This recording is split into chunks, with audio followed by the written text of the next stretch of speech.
السلام علیکم ورحمۃ اللہ وبرکاتہ۔ اعوذ باللہ من الشیطان الرجیم، بسم اللہ الرحمن الرحیم۔ رب اشرح لی صدری ویسر لی امری واحلل عقدۃ من لسانی یفقہوا قولی رب زدنی علما اللہم فقہنا فی الدین۔ آج کا لیسن 77 سے 78 تک ہے۔ الم تر الی الذین، کیا نہیں تم نے دیکھا ان لوگوں کی طرف، قیل لہم، کہا گیا جن کو، کفو ایدیکم، بند کرو اپنے ہاتھوں کو، واقیموا الصلاۃ وآتوا الزکاۃ، نماز قائم کرو، زکوٰۃ دو۔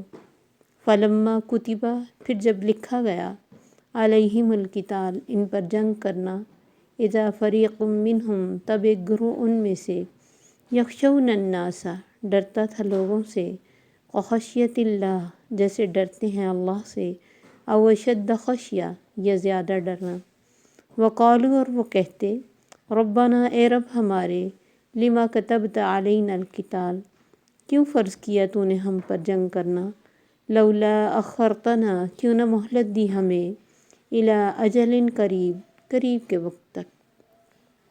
قل متاع الدنیا قلیل، کہہ دیجئے فائدہ دنیا کا تھوڑا ہے، والآخرۃ خیر لمن اتقی، اور آخرت بہتر ہے اس کے لیے جو ڈرے، ولا تظلمون فتیلا، اور نہ تم ظلم کیے جاؤ گے دھاگے کے برابر۔ اینما تکونوا، جہاں بھی تم ہوگے، یدرککم الموت، پالے گی تم کو موت، ولو کنتم فی بروج مشیدہ، اور اگرچہ ہو تم مضبوط قلعوں میں، وَإِن تُصِبْهُمْ حَسَنَةٌ يَقُولُوا، اور اگر پہنچتی ہے ان کو کوئی بھلائی، وہ کہتے ہیں ہذہ من عند اللہ، یہ اللہ کے پاس سے ہے، وَإِن تُصِبْهُمْ سَیِّئَةٌ، اور اگر پہنچتی ہے ان کو کوئی تکلیف، یقولوا ہذہ من عندک، یہ تیرے پاس سے ہے، وہ کہتے ہیں یہ تیرے پاس سے ہے، قل کل من عند اللہ، کہو سب اللہ کی طرف سے ہے، وما لہؤلاء القوم، تو کیا ہے واسطے اس قوم کے، لا یکادون یفقہون حدیثا، نہیں قریب کہ سمجھ سکیں بات کو۔ مکہ میں نبی صلی اللہ علیہ وسلم پر جب لوگ ایمان لے کر آئے تو ہر طرح سے انہیں اذیتیں دی جاتی تھیں، چھوٹا ہو یا بڑا، جو ہی وہ اسلام اور کلمے کا ذکر کرتا اور پڑھتا تو لوگ اس کی جان کے دشمن بن جاتے۔ تب مسلمان بعض دفعہ تنگ آ کے کہتے کہ اللہ کے نبی آپ ہمیں اجازت دیں، ہم بھی ان کو جواب دے سکیں، ہم بھی ذرا ان کی زیادتیوں کو سہنا بند کریں اور آگے سے جواب دیں۔ لیکن اللہ کی طرف سے ابھی ایسی کوئی اجازت نہیں تھی، کیونکہ اللہ جانتے تھے کہ ابھی مسلمانوں میں وہ تیاری نہیں، ان کے شہر میں رہ رہے ہیں، ابھی اسلحہ نہیں ہے، ابھی وہ ایمان کا لیول نہیں ہے، اس لیے روک دیا اور فرمایا جو کام اس ٹائم کرنے والے ہیں نا وہ کرو، نماز قائم کرو، زکوٰۃ دو۔ کیونکہ جب انسان نیا نیا کسی دین کے کام کو شروع کرتا ہے تو اسے بڑا شوق ہوتا ہے کہ میں یہ بھی کر لوں وہ بھی کر لوں، جیسے بہت سارے صحابہ نے زیادہ زیادہ مطلب پڑھنا اور زیادہ زیادہ ذکر اذکار اور زیادہ نوافل اور زیادہ روزے اپنے اوپر لازم کر لیے، اور بعد میں پھر وہ ان کو مشکل لگے۔ تو شوق جب انسان دین کے ساتھ نیا نیا جڑتا ہے پھر اس کے اندر ایمان اور جذبہ بہت ہوتا ہے، ایسے ہی ان مسلمانوں میں تھا۔ لیکن اللہ چونکہ حقیقت کو سمجھتے تھے، اللہ نے فرمایا پہلے نماز قائم کرو، زکوٰۃ دو، ابھی یہ کام کرنے والے ہیں، اپنے ایمان کو ہائی کرو، اپنے آپ کو مضبوط کرو، کیونکہ یہ مشکلوں کا راستہ اتنا آسان نہیں، جو مشکلیں تم سہ رہے ہو اس سے بڑھ کر یہ مشکل ہے کہ جب تم کیونکہ موت کو یاد کرنا، موت کا لفظ منہ سے نکالنا ایزی ہوتا ہے، لیکن جب انسان کے سر پہ موت آ کے کھڑی ہو جائے تب اس کا حال کچھ اور ہو جاتا ہے۔ جیسے ایک جگہ پہلے بھی اللہ تعالیٰ نے فرمایا وَلَقَدْ كُنْتُمْ تَمَنَّوْنَ الْمَوْتَ مِنْ قَبْلِ أَنْ تَلْقَوْهُ، بڑی تم تمنا کرتے تھے مرنے کی، اس کو ملنے سے پہلے، یعنی موت سے ملاقات نہیں بھی ہوئی تھی نا۔ فَقَدْ رَأَيْتُمُوهُ وَأَنْتُمْ تَنْظُرُونَ، اب تو تم نے اسے دیکھ لیا، تمہارے سامنے آ رہی ہے موت۔ اب ہر ایک کا لیول ایک جیسا نہیں ہوتا، کچھ مسلمان تو ذرا بھی محسوس نہیں کرتے تھے اور کچھ تھوڑا ہل گئے، کیونکہ آگے آتا ہے کہ فَلَمَّا كُتِبَ عَلَيْهِمُ الْقِتَالُ، قتال جب پھر مدینہ جا کر اور موقع آیا جنگ کا، تب اللہ فرماتے اذا فریق منہم یخشون الناس، تب ایک لوگوں کا گروہ لوگوں سے ڈرنے لگ پڑا۔ کتنا ڈرنا؟ کخشیت اللہ، جیسے اللہ سے ڈرتے ہیں اس سے بھی زیادہ ڈرنا، کیونکہ پھر نظر آ رہا تھا کہ پیچھے بچے یتیم ہوں گے، عورتیں بیوائیں ہو جائیں گی، اور اللہ کے پاس جانا ہے اور حساب دینا، اور یہ سارا کچھ ایک دم سے جیسے موت کا ذکر آتی ہی خوف ایک انسان کے اندر آتا ہے۔ یہ نہیں تھے کہ وہ صحیح مسلمان نہیں تھے، مسلمان تھے، ایک نیچرل ویکنس انسان کے اندر ہوتی ہے۔ اسی طرح حضرت عبد الرحمن بن عوف اور آپ کے ساتھی مکہ میں نبی صلی اللہ علیہ وسلم کے پاس آئے اور کہتے کہ اللہ کے نبی، ہم کفر کی حالت میں بڑی عزت والے تھے، اسلام کی حالت میں ہمیں ذلیل کیوں سمجھا جاتا ہے؟ اسے مطلب یہ کہ آپ کی حکم ماننے کے بعد اب ہم لوگ ہماری کوئی عزت ہی نہیں کرتے، آپ ہمیں مقابلے سے منع کرتے ہیں، اس سے کفار کی جرت بڑھ گئی ہے، وہ ہمیں ذلیل کرنے لگے، آپ ہمیں اجازت دیں۔ لیکن آپ نے جواب دیا، مجھے اللہ تعالیٰ کا حکم یہی ہے کہ ہم دروزر کریں، خبردار کافروں سے جنگ نہ کرنا۔ اور پھر جب مدینہ میں جا کر یہی حکم نازل ہوا تو پھر لوگوں کو ایک دم سے جیسے ڈر آیا، اور کچھ لوگوں کے منہ سے یہ اس طرح کے کلمہ نکلا اور لوگوں سے ڈرنے لگے کہ ظاہر موت آنکھوں کے سامنے آ گئی تھی۔ تو اس لیے اللہ نے فرمایا جب ان پر لکھا گیا تب تو لوگوں سے ڈرنے لگ پڑے تھے۔ اور جہاد تو مشکل تو ہوتا ہی ہے، ظاہر ہے انسان ایک کمفرٹ زون سے تکلیف میں آتا ہے، اور بڑے بڑے دعوے کرنے تو بہت ایزی ہوتے ہیں، لیکن یہ لوگ بہت ایمان میں ہم آگے تھے، اس لیے جلدی سے اپنی فیلنگز پر قابو پا لیتے تھے۔ اور یہاں انہی کا ایک کلمہ کہ قالوا ربنا لما كتبت علينا الكتاب، وہ کہتے ہیں اللہ اے ہمارے رب، ہم پر کیوں فرض کر دیا جنگ کرنا؟ لولا اخرتنا الى اجل قریب، کیوں نہ مہلت دی ہمیں وقت کے قریب کے وقت تک، یعنی کچھ ٹائم جو ہم نے ابھی جینا تھا، مزید ہم عبادت کرتے اور نبی صلی اللہ علیہ وسلم کے پاس رہتے، کچھ اور مہلت دے دیتے آپ۔ اللہ فرماتے قل متاع الدنیا قلیل، ان سے کہو یہ گھر والے، یہ مال، یہ کاروبار، اولاد سب یہیں رہ جائیں گے، آخر تو تمہیں جانا ہی پڑے گا، اور دنیا کے یہ جو فائدے ہیں، دنیا کی یہ چیزیں ہیں اور محبتیں ہیں، بہت تھوڑی ہیں۔ والآخرۃ خیر لمن اتقی، اور آخرت تو اس کے لیے بہترین ہے جو تقویٰ کرے، جو اللہ سے ڈر کے زندگی گزارے، جو اللہ کے راستے میں اپنی جان کی بھی پرواہ نہ کرے، اس کے لیے تو آخرت بہت بہتر ہے۔ جیسے نبی صلی اللہ علیہ وسلم کے بارے میں بھی اللہ تعالیٰ نے سورہ ضحیٰ میں ارشاد فرمایا وَلَلْآخِرَةُ خَيْرٌ لَكَ مِنَ الْأُولَىٰ، حالانکہ نبی صلی اللہ علیہ وسلم کی یہاں بھی اللہ نے بہت عزت بنائی تھی، تب بھی اللہ نے کہا آخرت تیری دنیا سے بہترین ہوگی۔ اور آخرت بہرحال جو مومن بن جائے، جو اللہ کی رضا حاصل کر لے اور اللہ کی رضا کے مطابق زندگی گزارے، اس کا تو کوئی دنیا اور آخرت کا تو آپس میں کوئی میل ہی نہیں ہے۔ آخرت تو پھر جسے مل جائے گی وہ تو کبھی سوچے گی بھی نہیں، دنیا کے کوئی انسان سوچے گا بھی نہیں کہ دنیا میں کتنا سکھ اور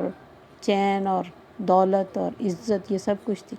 یہ چیزیں تو اس کے سامنے کوئی حیثیت نہیں رکھتی۔ اس لیے اللہ نے فرمایا نا والآخر متاع الدنیا قلیل، یہ دنیا کا فائدہ جو بھی ہے بہت تھوڑا سا ہے، آخرت بہترین ہے اس کے لیے جو تقویٰ سے رہے۔ وَلَا تُظْلَمُونَ فَتِيلًا، اور تم نے کوئی بھی محنت کی، جان دے دی، یا پھر اس راستے میں کھپے اور دن رات اپنے نبی صلی اللہ علیہ وسلم کی بات کو ماننے میں خود پہ جبر کیا، کیونکہ دین میں ظاہر ساری چیزوں پر عمل کرنے کے لیے خود پہ جبر کرنا پڑتا ہے۔ اب سردی میں اٹھنا بھی تو جبر کی بات ہے نا، اتنا آسان نہیں ہوتا، سردی میں بار بار وضو کرنا بھی، تو اللہ فرماتے تم پہ کوئی ظلم نہیں ہوگا، اس راستے میں جو بھی تکلیف اٹھاؤ گے۔ اور ایک جگہ اللہ نے فرمایا کوئی تم وادی طے کرو، دشمنوں سے کچھ لو، تم مارے جاؤ، تم مر جاؤ، یا تم کسی کو مار ڈالو، میرے پاس تو تمہارے لیے اجر ہی ہے۔ اس راستے میں اور ویسی مسلمان کے لیے ایک کانٹا بھی چبھے تو اس کے لیے اجر ہے، اور اللہ ایک فتیل دھاگے کے برابر بھی ظلم نہیں کرتا۔ اس کے بعد اللہ تعالیٰ فرماتے اینما تکونوا یدرککم الموت، موت تو تمہیں بہرحال آنی ہی ہے جہاں بھی تم ہوگے، دنیا کے کسی حصے میں بھی چلے جاؤ، آخر تو تم مرو گے۔ وما کان لنفس ان تموت الا باذن اللہ، اور کوئی بھی نفس اللہ کے حکم کے بغیر مرتا بھی نہیں، تو موت تو تمہیں پا ہی لے گی۔ ولو کنتم فی بروج مشیدہ، اگرچہ تم مضبوط قلعوں میں بند ہو کے بیٹھ جاؤ،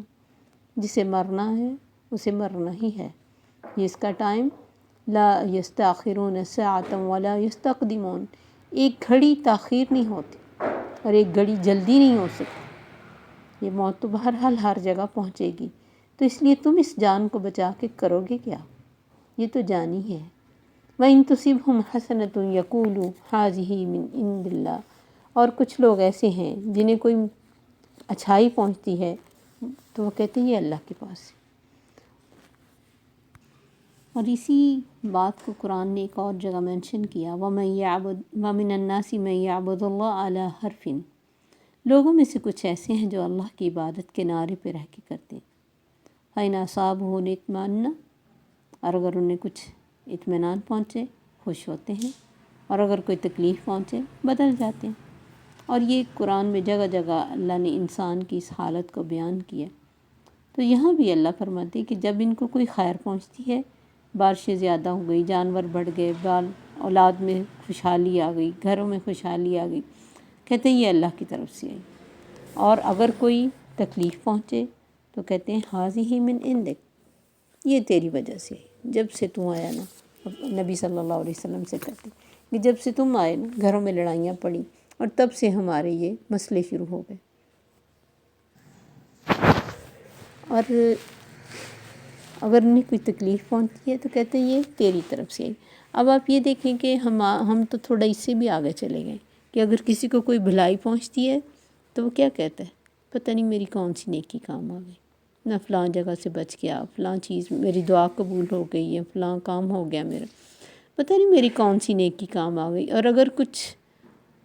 تکلیف پہنچے، کسی کو کوئی تکلیف پہنچے تو کیا کہتے ہیں، پتہ نہیں کون سا گناہ ہو گیا۔ وہ تو پھر بھی کوئی بات کہتے تھے کہ حسنات اللہ کی طرف سے ہے، بھلائی اللہ کی طرف سے ہے، ہم بھلائی کو بھی اپنی طرف کرتے ہیں، اور اگر کوئی برائی پہنچے تو اس کے لیے بھی ہم پریشان ہوتے کہ پتہ نہیں کون سا گناہ ہو گیا جو میں مصیبت میں آ گئی۔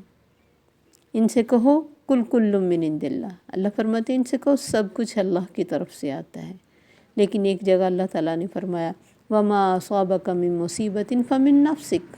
جو تمہیں مصیبت پہنچے وہ تیری اپنی وجہ سے آتی ہے۔ اور وَيَعْفُو عَنْ كَثِيرٍ، بہت ساری کو تو اللہ معاف کر دیتا ہے۔ اگر اللہ نے قرآن میں فرمایا میں انسانوں کو ان کے اعمال کی وجہ سے فوری پکڑنا شروع کر دوں، زمین پہ کوئی جاندار نہ رہے۔ فَمَا لِهَٰؤُلَاءِ الْقَوْمِ لَا يَكَادُونَ يَفْقَهُونَ حَدِيثًا، تو کیا ہے ان لوگوں کو، کیسی قوم کے لوگ ہیں، ان کو بات کی سمجھ نہیں آتی، کس طرح کی بات یہ کرتے ہیں۔ کبھی یہ کہتے یہ کہ نحوست ہے، اس وجہ سے ان کی آنے کی نحوست ہے۔ اللہ کے نبی تو برکتیں لے کر آتے ہیں، اللہ کے نبی تو خیر لے کر آتے ہیں، جس ملک میں، جس جگہ، جس علاقے میں آئے اپنے لوگوں کے لیے خیر بن کر آئے۔ لیکن چونکہ لوگوں کو ان کی بات ماننا نہیں ہوتی تھی، اس لیے وہ ہر غلط بات ان کے ساتھ اٹیچ کر دیتے، ان کے آنے کے بعد ایسا ہوا، ان کے آنے کے بعد ایسا ہوا۔ اللہ نے فرمایا ان سے کہو سب اللہ کی طرف سے آتا ہے۔ اگر انسان کی مصیبتوں کے بعد کوئی اس کے اوپر مشکل آتی، وہ بھی اللہ کی طرف سے آتی، وہ بھی اللہ کے حکم سے آتی، اور بے شک اس کی وجہ انسان خود ہوتا ہے۔ لیکن اگر کوئی خیر پہنچتی ہے تو وہ اللہ کی طرف سے، خالص اللہ کی طرف سے آتی ہے۔ ہم کسی بھی بڑی بات کے لیے ڈیزرو نہیں کرتے، نہ ہمارے اعمال اتنے ہیں، کچھ بھی خیر پہنچے ہمیشہ الحمدللہ، اللہ تیرا شکر جو تو نے ہمیں دیا، ورنہ بے شمار لوگ ہیں جن کو وہ چیزیں نہیں ملتی جو ہمیں ملی ہوئی ہیں۔ تو ہر خیر کو اللہ کی طرف لے کے جائیں اپنے ذہن کو، اس سے پھر کیا ہوگا، ہمارے اندر غرور نہیں آئے گا اور ہمیں شکر کا احساس ہوگا کہ جو بھی ہمیں ملا اللہ کی رحمت سے ملا، اور اللہ کی رحمت کے بغیر انسان ایک سانس کے بھی قابل نہیں ہے۔ اور کچھ برا ہو تو اپنے اعمال کی طرف دھیان کرے اور استغفار کو بڑھا دے، کیونکہ یہی ہمارے لیے بہتر ہے کہ ہم بجائے اس کے کہ اپنی آپ کو کوئی اچھے نمبر دے دیں یا پھر اپنے آپ کو اور کہیں کہ پتہ نہیں کیا مسئلہ ہو گیا، مسئلے ہی مسئلے ہیں ہمارے ساتھ، اللہ کی رحمت سے ہم جی رہے ہیں، اور اللہ کی رحمت ہی ہمارے ہمیشہ ساتھ ہونی چاہیے، اسی کی دعا کرنی چاہیے۔ اللہم انی اسألک من فضلک العظیم۔ تو اللہ فرماتے کیا لوگ ہیں یہ جن کو بات کی سمجھ نہیں آتی، کس طرح اپنی زندگیوں سے محبت کرتے ہیں، اپنی خوشحالیوں سے محبت کرتے ہیں، میرے راستے میں نکلنا نہیں چاہتے، کھپنا نہیں چاہتے، کوشش نہیں کرنا چاہتے۔ کیا ہو گیا ان لوگوں کو، ان کو پتہ نہیں کہ دنیا کا فائدہ تو بہت تھوڑا ہے، اور یہاں سے تو جانا ہی ہے، آج نہیں تو کل، اور کوئی بھی اپنے ٹائم سے پہلے نہیں جاتا۔ جیسے حضرت خالد بن ولید جب فوت ہوئے تو کہہ رہے تھے میرے